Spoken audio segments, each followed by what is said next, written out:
This video is about a strange man in Edmonton who keeps putting big signs on his car with a 4-letter swear on it.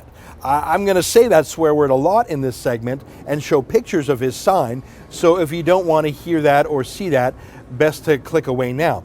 I'm talking about this guy, an old crank in Edmonton named Rob Wells. Wells is in his 60s, but he is still an immature teenager writing swear words on bathroom walls, except he lacks the shame of an immature teenager who scrawls his swears when no one's looking, or a vandal who spray paints an alleyway with swears when it's dark out. Rob Wells actually drives around the city with the big poster saying, "Fuck Harper," right on the back of his car. And he loves posing for pictures with with the media for the same thing. So to call him childish doesn't quite sum it up, because he lacks a child's sense of propriety and shame. Well, Rob Wells was issued a ticket by police for $543. You can see what for distracting, for startling other drivers who use the road. I can understand that. It's not just a bumper sticker. It's half his back window in bright pink with a 4-letter word, "Fuck Harper," on it. Police have the discretion to charge you for the offense of stunting, as it's called. If you honk your horn too much, if you squeal your tires and burn rubber, even if you're not speeding, you could cause an accident. There's a lot of discretion there, and we rely on police judgment. Now, in recent months, we've seen police start major investigations for other people who shout the word fuck. Not on the highway where someone could perhaps be startled and have an accident, but at sports events or rock concerts. It's a stupid juvenile stunt, something down in the gutter on Rob Wells's level, where people, mainly men like Wells, but sometimes women, come up to reporters, mainly women, but sometimes men, reporters who are recording something, and then these hecklers shout the swear at them and run away, like this. Take a look. This guy did it. 2-1 is better than... So did this guy. These guys were lurking in wait. Were you guys waiting around to see if you could F her and the P me live on TV? Yes. Seriously, we have had police departments in Canada proudly announce their social justice credentials by vowing to hunt down people who shout fuck on TV. But you see, Rob Wells is different. He isn't a half-drunk young man shouting fuck at a female TV reporter outside a sports event. He's a cranky old codger shouting fuck to the world about Stephen Harper, so he's a political hero. How dare the police charge him? It couldn't be more transparent, the double standard. Well, actually, it could be. The other day at a Stephen Harper event, one fed-up conservative supporter started swearing at the assembled journalists for their anti-Harper bias. Tough to disagree with his sentiment, but he swore at the journalists, and that's rude. So they turned the tables on him, goading him and turning it into national TV, mocking him. I mean, take a look. It's a nothing. Harper doesn't read income tax forms, you idiot. It's done by the people in the tax department. But you don't believe that anybody else in that office knew about this deal I and believe kept that it you from? cheat more on your taxes than Duffy ever did. Why would you say I cheat on my Because you're tax? a lying piece of shit. Oh. Yeah, and you too. Why would you What? say that? You're making an issue out of Duffy? He's a nothing. He's in the court Harper right has now. produced He's good in the- government. He's in the court It's right now. nothing. He's in It's the- but if nothing. it- but It's if he zero. knew- but- Nothing. so he's Zero. But if he knew, do you believe that any other people in the office knew about I think this? you're a piece of lying shit, and your media with you. He was rude, but of course the media didn't hate it. They loved it because they used it as a campaign weapon to say, look at how gross Stephen Harper's supporters are. Don't think for a minute that reporters didn't love every second of it. They turned it into a little campaign ad in their own way. Compare that treatment to their loving treatment of Rob Wells's profanity. The thing about Rob Wells is he does this all the time during elections. And journalists fall for his stunt every time because they have an attention span of a fruit fly, but more importantly, they actually agree with his message. Here's a story in the Edmonton Journal from the 2006 election when Wells had a fuck Harper sign on his bumper. The cops gave him a ticket, but then they actually apologized to him. Can you believe it? The cops better not be rude to Rob Wells. He's so sensitive. So back then it was a bumper sticker. Obviously he had to kick it up a notch this time to be noticed. A bit of an attention hound here, but the media will play along since he's anti-Harper. Rob Wells is not very eloquent or original. Saying fuck is pretty much his one trick. Back in 2001, he tootled around Alberta with a big fuck Ralph sign on his car. This is a grown man. And the most exciting thing he's ever done in his life, the most eloquent thing, the thing he'll be remembered for when he dies, is going around with big signs that say fuck this and fuck that. It's sort of sad, don't you think?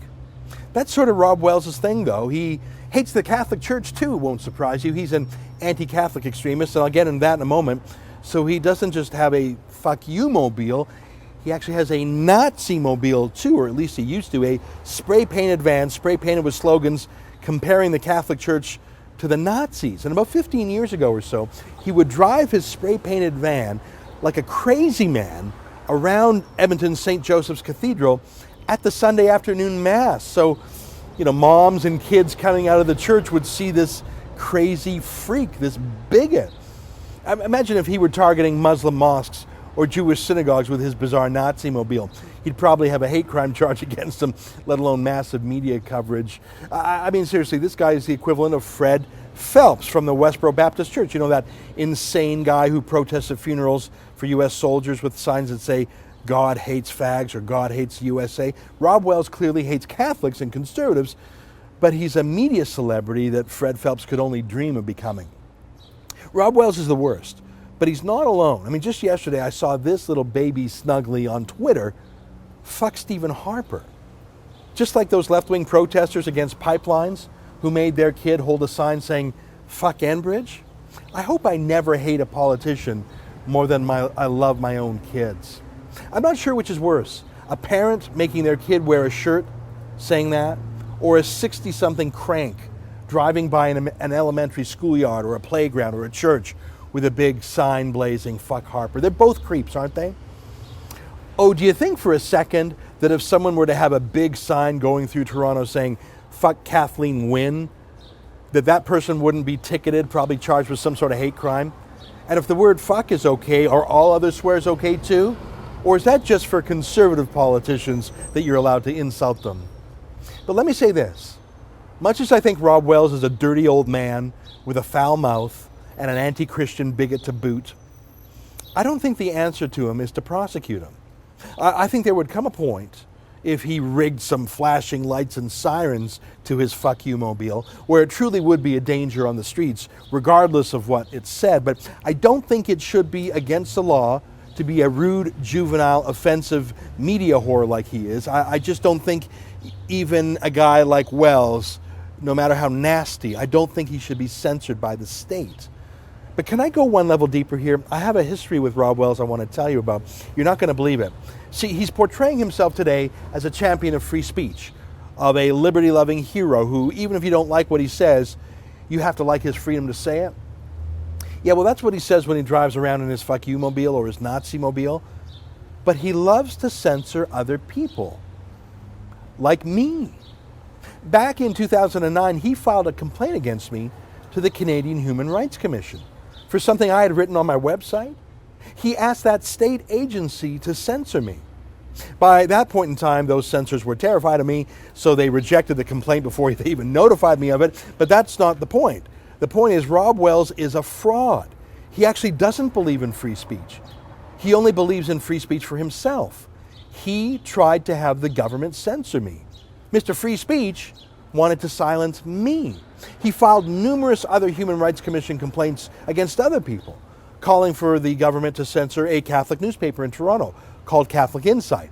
The priest who ran it spent $20,000 defending himself before Wells' nuisance suit was thrown out. Wells is squawking about a $500 fine, but he abused processes to foist 40 times that cost on one of his enemies. He also hit a Calgary conservative activist with human rights censorship complaints too. He is a serial censor, this guy with the fuck Harper sign on his car. What's my point? I believe that even idiots like Rob Wells deserve free speech. I believe we ought to respond to people like him with derision and peer pressure and social condemnation. He's obviously a bigot, and frankly, I wouldn't be surprised if he has mental health issues too. But he's not a criminal, and the state shouldn't punish him.